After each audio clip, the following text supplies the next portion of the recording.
have you give an opening statement and take some questions. A very disappointing second half for our team. I thought we showed the ability that we could compete with Murray State in the first half with our defensive performance. But I thought in the second half we tried to go out and prove that we could beat them on the offensive end instead of beating them on the defensive end where it really counts. I thought we had a lot of one-on-one play that led to turnovers. And we told our team before the game, if you turn the ball over against Murray State, it's going to be a bucket on the other end. They're just too lethal of a team. And that proved to be prophetic. But when we turned the ball over, they scored. The other part of it is, I think we played 2 games now against Murray State, and in those 2 games, Jonathan Stark has scored 65 points. He's had the 2 highest scoring games against us for the season. So the 3 guys that we're trying to contain, Miller, Morant, and Stark, are the 3 leading scorers. So just not very good executing the game plan. When you tell, hey, you got to make Morant shoot jump shots and threes, and he's living in the paint. So it's a learning experience, but it's the same old story. We're good enough offensively, but we can't put together 2 halves on the defensive end. They go on that 16-2 run there about midway through the second half, and where do you feel like you talk about the transition defense too, and the turnover sort of leading offense, but where do you feel like that they were able to kind of really grab this game?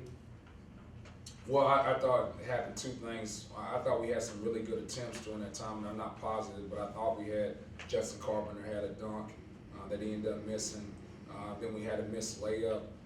Then we had 2 wide open 3-point opportunities. Ladarius Brewer in the corner there.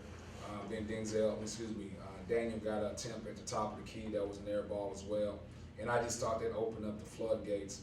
But when you're running that team down, if you don't have excellent communication and transition and a sense of urgency. And to me, that's the thing that's most disappointing. If you don't get a foul called or you turn the ball over, you can't hesitate. You got to go back with a sense of urgency and talk and point.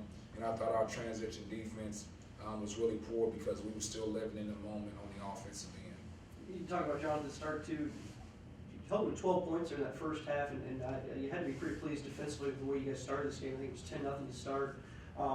But was there just, I mean, did you sense a breakdown there in the second half in terms of just kind of one-on-one plays, and what did you see there?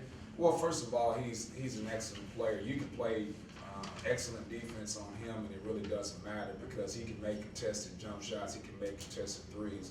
Most people's game plan against other players is to try to make them take contested 2-point jump shots.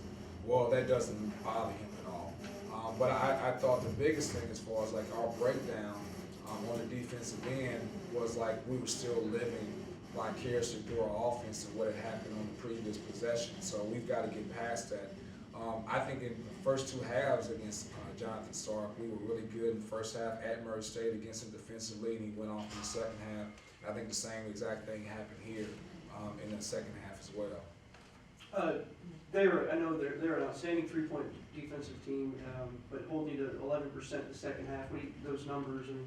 Yeah, but I don't think that has anything to do with them. I think it has more to do with us than anything else. I thought our shot selection was really poor.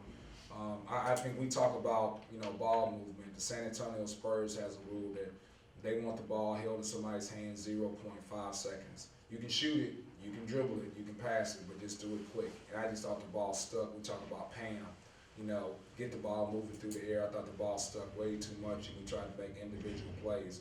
We only had 5 assists, I believe, on 24 back buckets.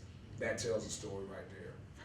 Denzel Mahoney too, obviously big game numbers wise in terms of 30 points and 8 boards, but he took 26 of your 68 shots.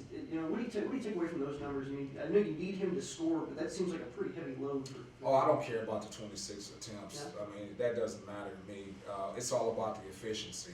Mm-hmm. You want to, if you take 20 shots, you're supposed to score 1.5 points for those 20 shots. So, obviously, if you're really efficient, you're 2 times your field goal attempts.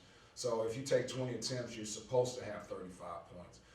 So what I'm worried about is just the efficiency on that end. But how many he takes or how many anybody takes on our team doesn't matter. I care about the efficient part of it.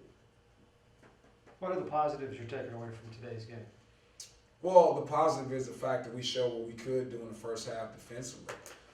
But but we've got to put together two halves of that defensively. I think what ends up happening with our team is we get satisfied with our defensive performance in one half, and then we start, okay, we played good defense, well, let's try to outscore them. So that's the thing I take away is the fact that you can demonstrate and show them that we can play defense and we can compete on the defensive end, but it's a 40-minute game, not a 20-minute game. Thanks, Coach. Thank you. Appreciate it.